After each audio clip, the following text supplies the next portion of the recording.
Bienvenidos. El día de hoy vamos a tocar un tema que me parece muy interesante y es con referente a la parte espiritual, digámoslo así. Hablamos acerca de las brujas en la antigüedad y su eterno retorno. Las brujas es un tema tan antiguo, controvertido, que cobra vigencia hoy en día a la luz de numerosos ataques perpetrados contra el género femenino, en particular debido al aumento del feminicidio en todo el mundo. En países como Sudáfrica, Tanzania, Nigeria, Ghana, Kenia, la India, México, Argentina, Bolivia, Brasil, Venezuela, se dice que se está regresando al retorno de la cacería de brujas. La figura de la bruja, la hereje, la curandera, la partera, la envenenadora, la divina, la prostituta, la mujer emancipada, parece cobrar fuerza en el imaginario colectivo de una sociedad cuyos medios de comunicación nos salpican a diario con noticias tan escalofriantes como el asesinato de mujeres por sospecha de brujería, impulsado por movimientos de justicia popular. La aparición en la República Democrática del Congo de los Bajacasí, una especie de predicadores, en su mayoría mujeres, que afirman tener el poder de detectar a las brujas, o la existencia en Ghana de campos de brujas, antesalas de la muerte, donde todo tipo de mujeres marginales pasan sus últimos años de vida tras ser acusadas y repudiadas por sus familiares y vecinos. Son casos de brutal actualidad. Está claro que este tipo de cacerías está lejos de ser algo del pasado, teniendo en cuenta que en algunos países como Arabia Saudita continúa vigente la pena de muerte por este delito. Surge entonces la pregunta obligada: ¿cómo es posible que en pleno siglo XXI existan cazadores de brujas? ¿Cómo explicar que durante siglos miles de mujeres hayan sido juzgadas, torturadas y ejecutadas por ser acusadas de ser portadoras de epidemias para los hombres y para el ganado, de poseer poderes sobrenaturales y actuar sobre las fuerzas de la naturaleza, de tener tratos con animales salvajes, de practicar el culto del diablo?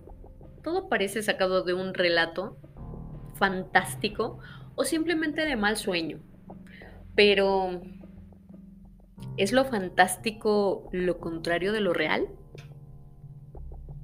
A menudo pasa desapercibida la importancia que tuvo la cacería de brujas para establecer el papel de la mujer en la sociedad actual. Hoy en día continuamos utilizando la palabra bruja como insulto a aquellas mujeres que no siguen un patrón tradicional. Pero, ¿quiénes eran estas brujas? Bruja era toda mujer que practicase la sexualidad fuera de los vínculos del matrimonio y la procreación, que osara desempeñar un rol impropio de su género o que no acatara las normas sociales de su época. ¿Les suena conocido? Si examinamos este hecho desde el punto de vista académico, comprobamos que la caza de brujas continúa siendo uno de los fenómenos menos estudiados por la historia, en parte de la historia. Según la opinión de Silvia Federici, una de las escritoras más reconocidas del feminismo anticapitalista, en su libro El Calibán y la Bruja, del 2004, debido a que trasnochaba con bastante indiferencia, los historiadores hicieron de esto un motivo por el cual pudiera ser perseguida. Lo cierto es que un número tan elevado de mujeres no podrían haber sido masacradas de no ser porque planteaban un desafío a la estructura del poder, lo que convierte a la cacería de brujas en un fenómeno al que debemos regresar de forma reiterada. Si queremos comprender la misoginia que aún caracteriza la práctica institucional y las relaciones entre hombres y mujeres, debemos hablar de este tema.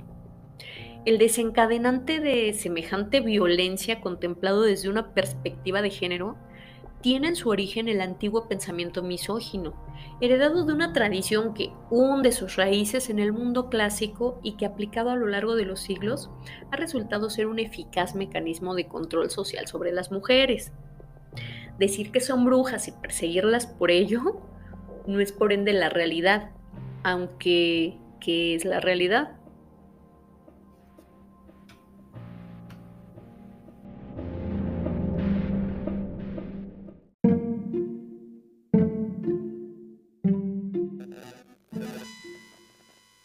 La magia era concebida como algo real y tangible por nuestros antepasados. La creencia en las prácticas mágicas queda atestiguada por diversas fuentes en la antigüedad clásica y más aún en la literatura, por lo que posiblemente su práctica fuese algo común.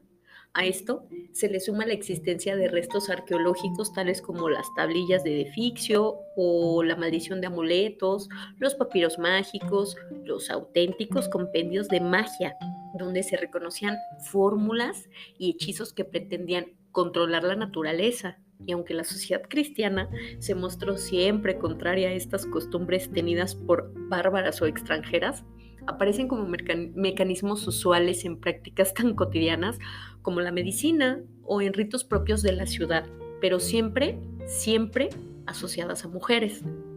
Mujer, magia y medicina aparecen relacionadas desde un principio.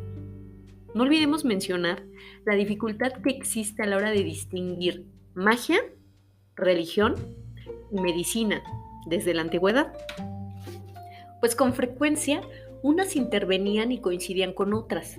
La magia colaboró en el desarrollo de la ciencia, reuniendo, como decía el escritor latino Plinio el Viejo, naturalis historia, las tres grandes artes que tienen poder sobre el espíritu humano.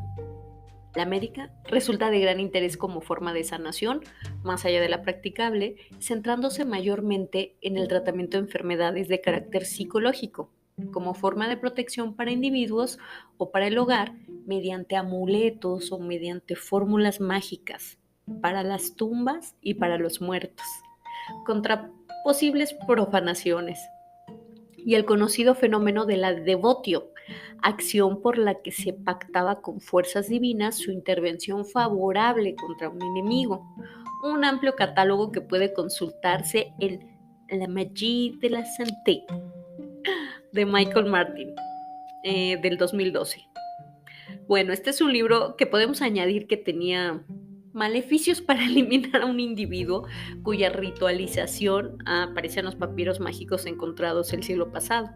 Los encantamientos para atraer a una persona con fines eróticos mediante los agogai y los... Voy a ver si me sale pronunciarlo porque es una palabra griega, es pitolacadesmoi, la confección de figurillas que representaban a los individuos y que a menudo eran mutiladas, ya sabes, es como los inicios de la magia del vudú y los amarres. Otra parte de magia por excelencia en varias formas es esta capacidad de consultar a los muertos, ofreciéndoles liberaciones que los hacían volver a la vida a cambio de favores o a cambio de ciertas diligencias. Todas estas habilidades no estaban al alcance de cualquiera, a no ser que perteneciera al género femenino, aunque se sabe desde siempre que también el género masculino llegó a tener información acerca de libros sagrados, acerca de libros oscuros y realizaron todo tipo de suertes, magias, hechizos, conjuros, a los cuales pudieron haber llamado medicina o pudieron haber llamado magia.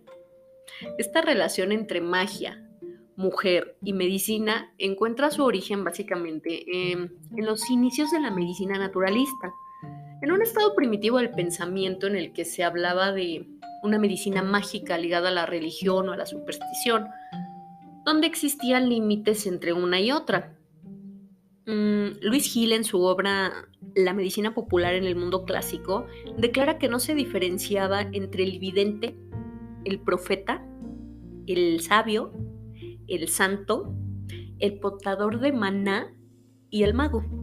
En efecto, la primera etapa de la medicina romana fue de carácter precientífico y en ella la curación estaba muy ligada a la superstición y a las convicciones religiosas, por lo que podíamos calificarla como mágica e instintiva.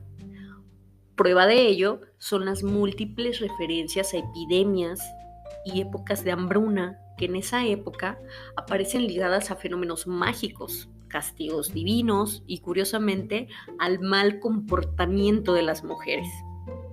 Nos encontramos, por tanto, con una medicina popular basada en remedios naturales, ejercida por mujeres, pero también por hombres, atestiguada por una tradición oral que nos habla de su labor como recolectoras y descubridoras de las propiedades medicinales de las plantas, las cuales jugaron un papel destacado en el ámbito social, religioso y médico. Pero este espacio propio se vio pronto invadido por la ignorancia y el miedo al saber de las mujeres, que habían recurrido a sus conocimientos para hacer pócimas, para hacer ungüentos, pomadas, hechizos, filtros de amor y otras preparaciones diabólicas, con lo que según la creencia misógina de ese tiempo y supersticiosa de la época, pues preparaban venenos o algunos remedios abortivos. Entonces les decían incitadoras de la muerte. La preparadora de bebedizos letales en cualquier intromisión de la mujer en la práctica médica siempre fue una curandera. Pasó de estar castigada con la pena de muerte partiendo de este hecho y teniendo en cuenta que las nociones, pues, de griegos y romanos, paganos, eran más o menos similares. Pues bueno, en el amplio sentido del término, ocasionó numerosos escándalos por los cuales un sinfín de mujeres fueron asesinadas. La asociación de la brujería con el consumo de drogas alucinógenas también fue un tema. Hay una obra que se llama Magia y Maleficio, las brujas y el fanatismo religioso. Es una crítica a la sociedad de ese tiempo. Es un libro de 1989 y explicaría cómo hay elementos sobrenaturales en esa época que están ocurriendo o que la gente entiende como sobrenaturales. Vuelos, transformaciones, refieren que los ciudadanos lugareños presenciaban, bueno, eso es lo que refiere, que presenciaban milagros mágicos al, por ejemplo, llevar a un enfermo ante una curandera o bruja, como le decían en ese tiempo, y cuando le daban un tratamiento naturista, la persona se curaba. En ese momento decían que pues había sido una magia o un maleficio que la bruja había realizado. Tiempo después se corría la voz en el pueblo, la acusaban de brujería y terminaba siendo muerta por algo como dar un té para un dolor de estómago o dar belladona para poder conciliar el sueño, en fin. Tenían en común su valor terapéutico y, por extraño que parezca, los efectos psicotrópicos de las plantas con las que trabajaban son de lo más común el día de hoy, como decir tomas una aspirina o como decir tomas un té. En la antigüedad se empleaba el término de droga. Era una droga psicoterapéutica mixurada. Y decían que solamente lo utilizaban las brujas, es decir, las mujeres que tenían este tipo de conocimientos. Por si esto no fuera suficiente, el beneficium o envenenamiento era un delito considerado por griegos y romanos como típicamente femenino. No por casualidad, en el mundo griego, las mujeres eran consideradas tradicionalmente magas. Circe, Medea, Helena. De ahí la acusación de brujería, bueno, solo tenía un paso. Pues sí, los antiguos creían firmemente en la eficacia de las prácticas mágicas. ¿Cómo no iban a sospechar de sus mujeres los hombres ignorantes de cómo se preparaban los filtros de amor y conocedores de la habilidad con que las féminas los manejaban? Se cree que por entonces muchos personajes en la historia de Roma murieron por envenenamiento. El peligro social era evidente.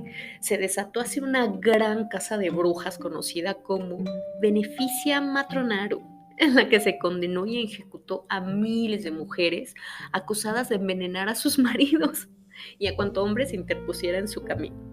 Sin duda, en el subconsciente colectivo estaba la bruja preparadora de bebedizos letales a la cual le tenían miedo los hombres. Lo que se sabe es que tanto los romanos como los griegos en tiempos de guerra recurrían mucho al láudano y otro tipo de venenos para eliminar a sus enemigos. Claro, era muy fácil culpar a las mujeres de esto, pero no eran las únicas responsables. Sin embargo, los enormes genocidios que ha habido a través de la historia acusando a las mujeres de brujería han sido imperdonables y de ellos ha habido consecuencias.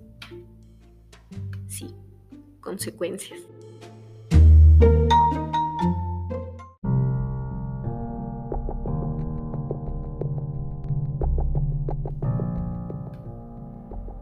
Con la persecución de estas mujeres, se perdió irremediablemente un patrimonio de saber empírico que habían acumulado y transmitido de generación en generación, salvo algunos casos en los que dicha información se preservó.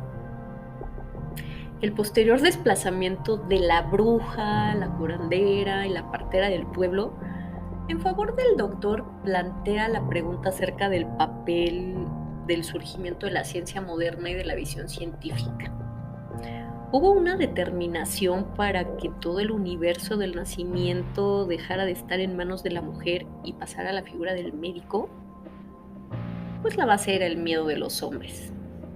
A esta figura de la mujer envenenadora, a esta figura de la mujer sabia, a esta figura de la mujer maléfica que sabía cómo realizar embrujos de su amor, hechizos para que perdieran la voluntad o matarlos inclusive. Fritz Graf en su libro La Magica Antigreco-Romana de 1994 analiza con un gran acierto la representación literaria de las profesiones.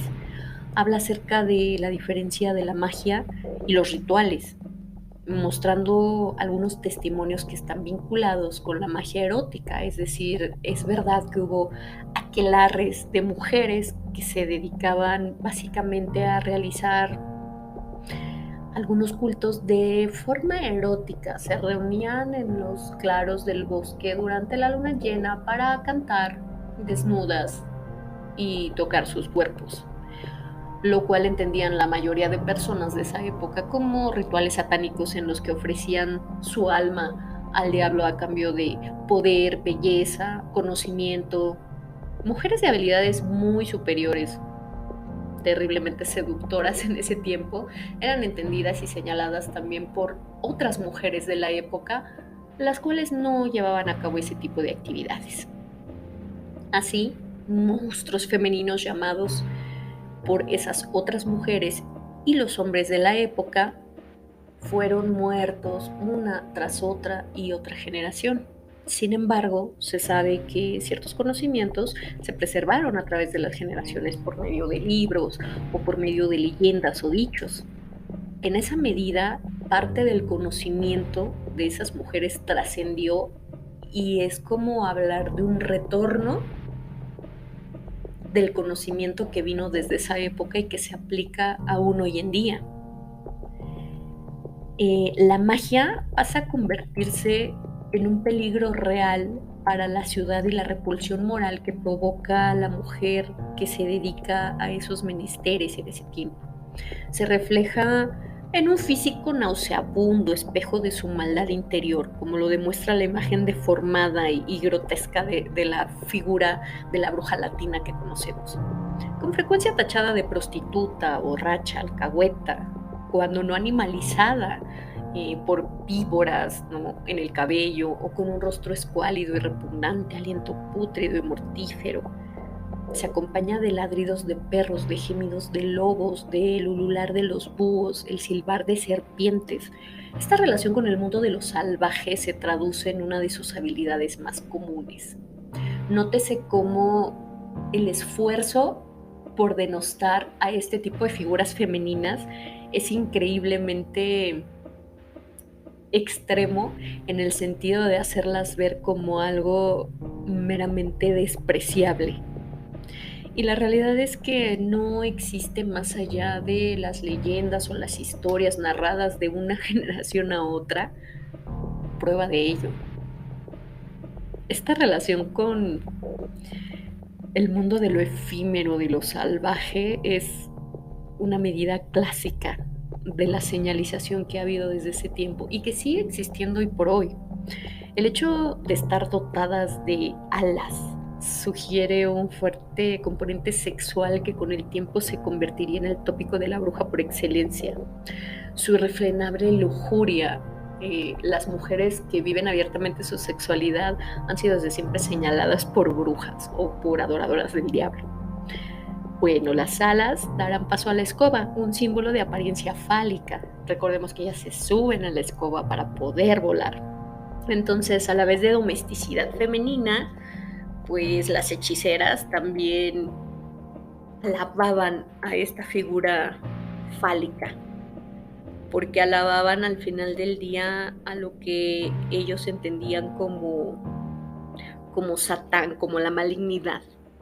La hechicera surge así, en nuestra opinión, muy particular, como reflejo de lo que la sociedad consideraba que era un monstruo en potencia, pero que en realidad era una mujer que escapaba al control riguroso del sistema, por medio del conocimiento, de la herbología, de las artes obscuras que le eran propias en ese tiempo, es decir, adquirir conocimientos y pues bien, quizás algunas prácticas poco ortodoxas para esas épocas. Pero de nuevo hay un irracional impulso que motivaba los actos de los hombres para los genocidios que se realizaron. El desenfrenado deseo sexual, la represión que había en esa época. En este sentido, la primera manifestación del movimiento feminista contemporáneo consistió en denunciar la misoginia latente en la literatura a través de imágenes estereotipadas de mujeres llamadas brujas o monstruos, ¿no? Personificaciones del mal, así como de la exclusión de la mujer en la historia de la literatura, ¿no? Producto de esta misoginia y en relación a todo tipo de fobias que los antiguos sintieron hacia este tipo de figuras femeninas, hay en todo el mundo figuras que se convirtieron en símbolos de lo que a través del tiempo las mujeres fueron y siguen siendo, y que de alguna manera promueven un retorno, el eterno retorno de las brujas, tales como las esfinges, figuras de las sirenas, la serpiente. Se convirtieron en la ilustración perfecta de un gran peligro. Madre serpiente, monstruos seductores, mitad mujer, mitad serpiente, mujeres serpiente que atraen, poseen y exterminan devorando a sus víctimas. Estas figuras simbólicas configuraban todo un abanico de posibilidades de las cuales se hace un eco y una tradición desde aquellos tiempos y aún a la fecha. ¿Alguna vez has escuchado en la actualidad llamar a una mujer arpía, serpiente, bruja? Así es un término que se preserva desde esos tiempos para representar a mujeres que no entran dentro de los estándares.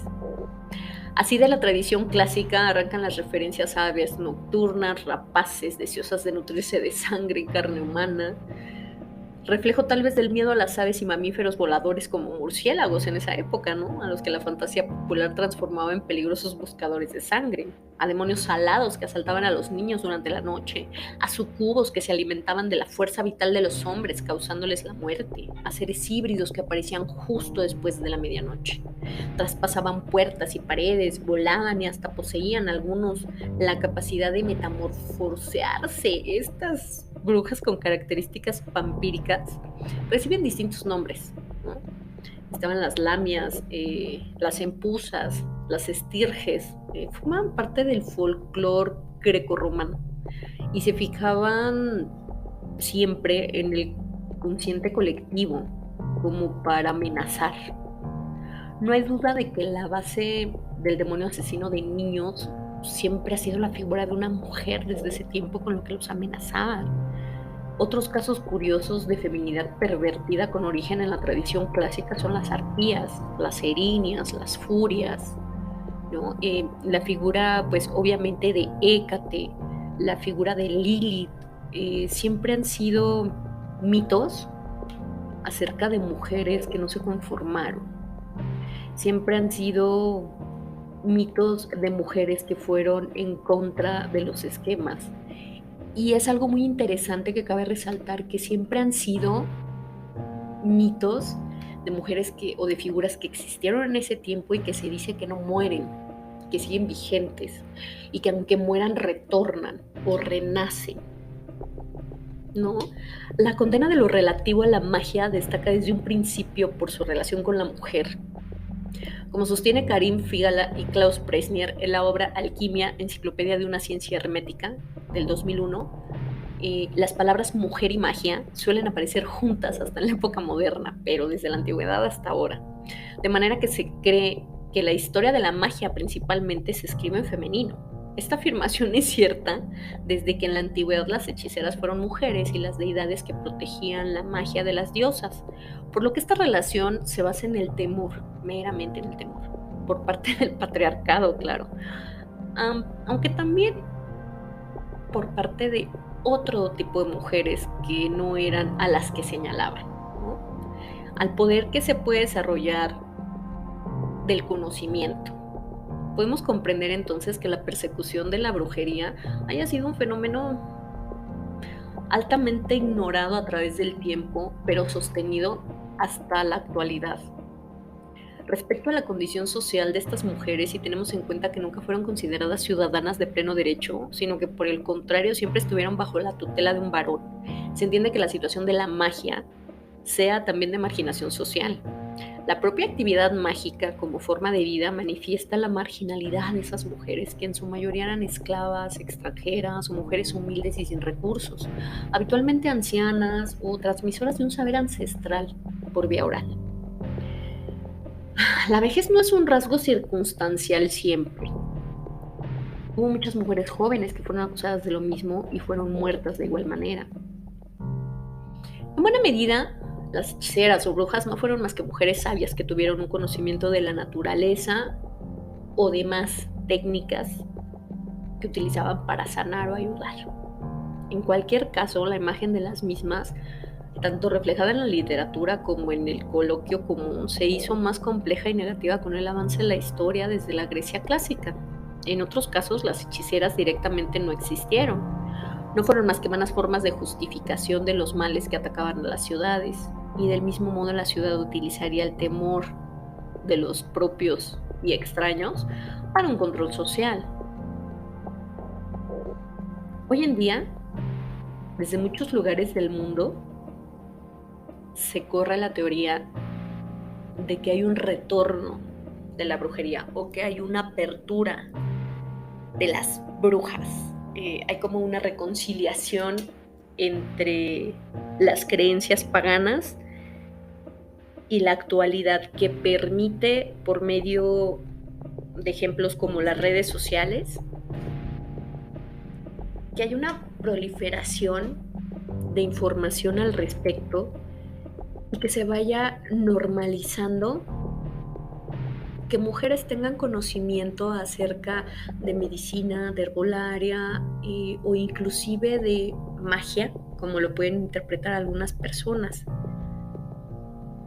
Como argumentábamos al principio, la caza de brujas sobrevive hasta el día de hoy como un instrumento clave de división en muchos países, donde las mujeres son recluidas, encarceladas o asesinadas bajo esta acusación.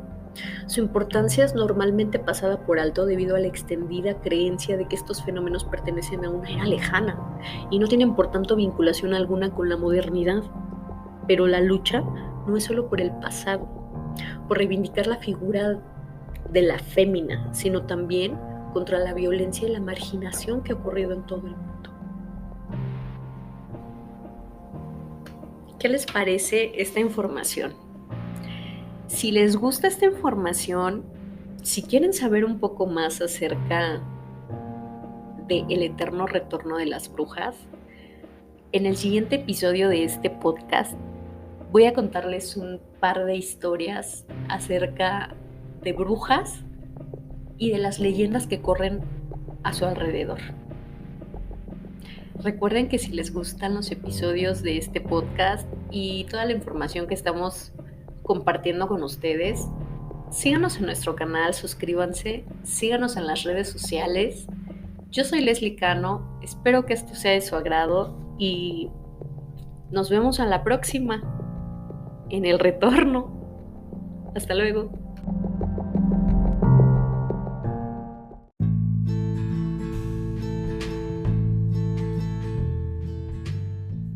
Y pues bien, con toda esta información quiero conocer sus opiniones al respecto de este tema.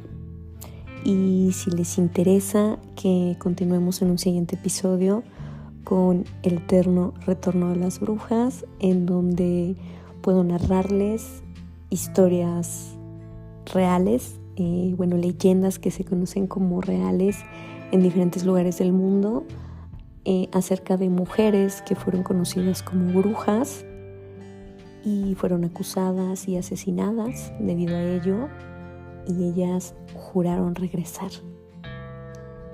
Si esta información te gusta y si te gusta el contenido de los episodios, no olvides suscribirte a nuestro canal de YouTube, seguirnos en nuestras redes y seguir escuchando este podcast en Spotify y en Apple Music.